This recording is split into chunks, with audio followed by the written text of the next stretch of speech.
नमस्कार, मैं हूं आंचल सिंह और आप देख रहे हैं अपना पसंदीदा चैनल पीआर इंडिया न्यूज। तो आइए देखते हैं आजमगढ़ की कुछ खास खबरें। 2024 के लोकसभा चुनाव में जीत का मन बना चुकी भारतीय जनता पार्टी की जिद यह भी है कि उत्तर प्रदेश की सभी 80 सीटों को जीता जाए। इसके लिए खास चक्रव्यूह रचा गया है, खास रणनीति बनाई गई है। आज इसी रणनीति के तहत पूर्वांचल के आजमगढ़ में खुद डिप्टी सीएम केशव प्रसाद मौर्य पहुंचे और अपने पदाधिकारियों और कार्यकर्ताओं के साथ सीधा संवाद किया। एक एक कार्यकर्ता से वे मिले, एक एक पदाधिकारियों की बात सुनी और कहा कि एकजुट होकर हम आगे बढ़ रहे हैं। 2024 में फिर तीसरी बार मोदी सरकार बनेगी। यहाँ मीडिया ने आजमगढ़ समेत पूर्वांचल से जुड़े कई सवाल भी पूछे। कहा साहब यहाँ बिजली नहीं मिल रही है, नहरों तक पानी नहीं है। तो इस पर क्या कहा डिप्टी सीएम ने, यह भी सुनिए।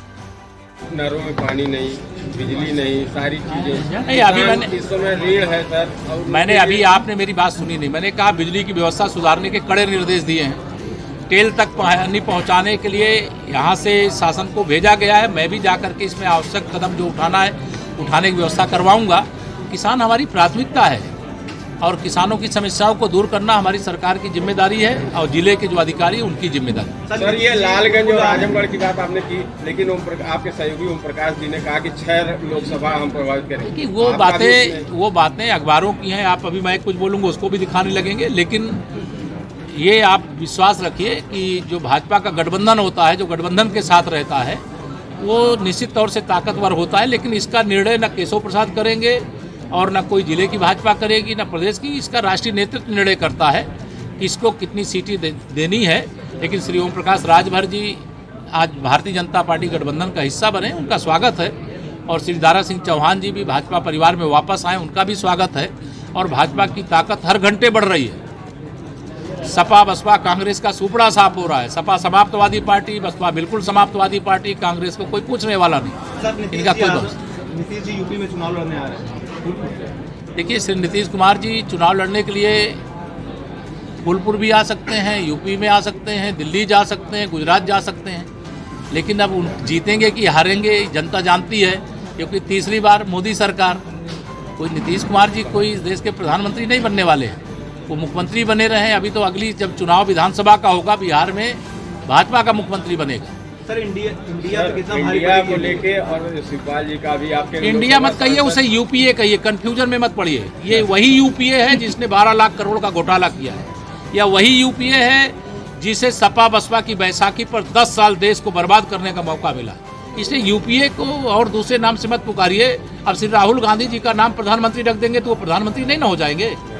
राहुल गांधी जी राहुल गांधी रहेंगे। मेरा सवाल सर पूछ रहा था कि शिवपाल जी आए थे आपके लोकसभा सांसद को, उन्होंने नौटंकी कहा और कहा कि हम चीफ गेस्ट रहते हैं। देखिए, देश के सम्मानित सदन के अगर माननीय सदस्य को इस भाषा का वो प्रयोग करते हैं तो ये उनकी बुद्धि है। मैं उनके बारे में कुछ नहीं कहूँगा। और सर इंडिया का जो आप कह रहे हैं डिफेंड कर रहे हैं, लेकिन अखिलेश जी कह रहे हैं कि हम उसी पे आएंगे।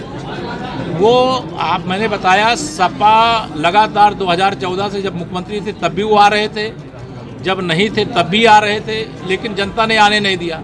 अभी 25 साल तक देश और प्रदेश में भारतीय जनता पार्टी की सरकार रहेगी। भारतीय जनता पार्टी के प्रधानमंत्री और मुख्यमंत्री रहेंगे। यह जनता ने मन बनाया हुआ है, जनता का आशीर्वाद है, जनता का समर्थन है। डबल इंजन की सरकार शानदार काम कर रही है। मीडिया से हुई बातचीत में डिप्टी सीएम केशव प्रसाद मौर्य ने सियासत से जुड़ी कई सवालों का जवाब भी दिया।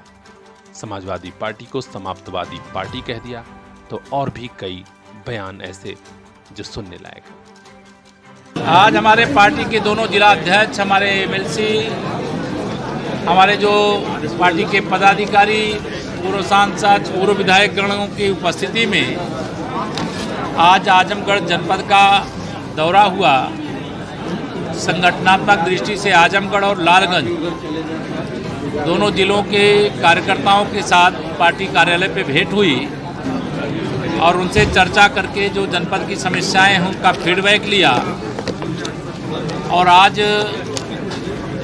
इस बैठक में स्पष्ट निर्देश दिया गया है कि भारतीय जनता पार्टी के कोई चाहे बूथ अध्यक्ष हों, चाहे जिला अध्यक्ष हों या अन्य कोई पदाधिकारी हो, जनता से जुड़ी हुई कोई समस्या किसी अधिकारी कर्मचारी के पास लेकर के जाएंगे तो उसको वो नियमित रूप से सुनेंगे, उसका समाधान जो करने लायक है समाधान करेंगे।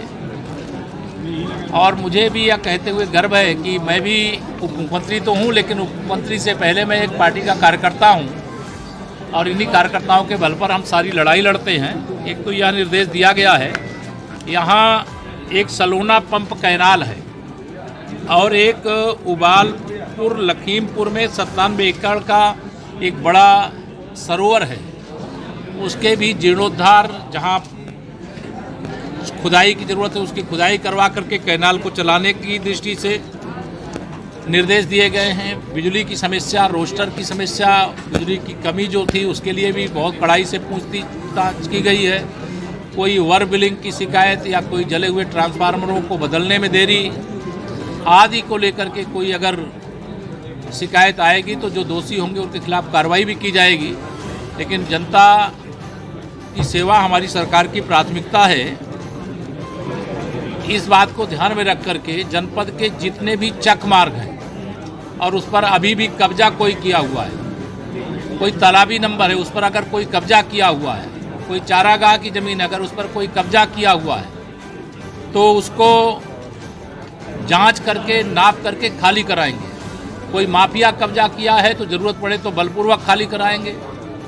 कोई गरीब का कब्जा है तो उसको कोई वैकल्पिक व्यवस्था दे करके उसके बाद खाली कराएंगे। यहाँ नहरों में टेल तक पानी की जो समस्या है पहुँचाने की, उसको लेकर के भी बात हुई है। हमारी कोशिश होगी कि जल्दी से जल्दी, चूँकि इस बार आजमगढ़ में वर्षा कम हुई है, सूखे जैसे हालात हैं और उसकी समीक्षा की जा रही है और सूखे के हालात अगर बनेंगे तो सरकार सूखे की दृष्टि से भी जनपद में किसानों को लेकर के जो भी आवश्यक कदम है वह उठाने का काम करेगी और जो हमारे किसान हैं उनको ऐसे बीज उपलब्ध कराने का काम भी किया जाएगा जिन बीजों के आधार पर अगर कम वर्षा है तब भी किसानों की आमदनी न घटने पावे, इस विषय को भी निर्देशित किया गया है। हर घर नल से जल योजना में जो पाइपलाइन पड़ रही है वो मिनिमम ज़मीन से 1 मीटर नीचे पड़नी चाहिए और जहाँ पर पाइपलाइन डाल रहे हैं अगर वहाँ मिट्टी निकाल करके तब पाइप डालते हैं तो उसे ऐसी अवस्था में ना छोड़ें कि कोई घटना दुर्घटना हो। तो पाइपलाइन डालने के बाद आवागमन के योग बनाना और पानी की टंकी बनने के बाद उसको टेस्टिंग करने के बाद जैसी सड़क पहले बनी थी वैसे ही बनाना, इसमें बजटीय प्रावधान भी है, इसके भी निर्देश दिए गए हैं। अस्पतालों में सुविधाओं की कुछ कमी बताई गई है, पीजीआई की दृष्टि से भी कुछ शिकायतें आई हैं, उनको निवारण करने और आज यहाँ अधिकारियों को निर्देशित किया गया है कि उसको यहाँ से एक पत्र बना करके अलग से भेजेंगे जिससे चिकित्सा सुविधा, दवाओं की उपलब्धता, डॉक्टरों की उपलब्धता, स्पेशलिस्ट डॉक्टरों की उपलब्धता, पैरामेडिकल स्टाफ, नर्सिंग स्टाफ सहित कोई ऐसी समस्या ना आवे। तो आसपास की खबरों के लिए बने रहिए हमारे साथ, देखते रहिए।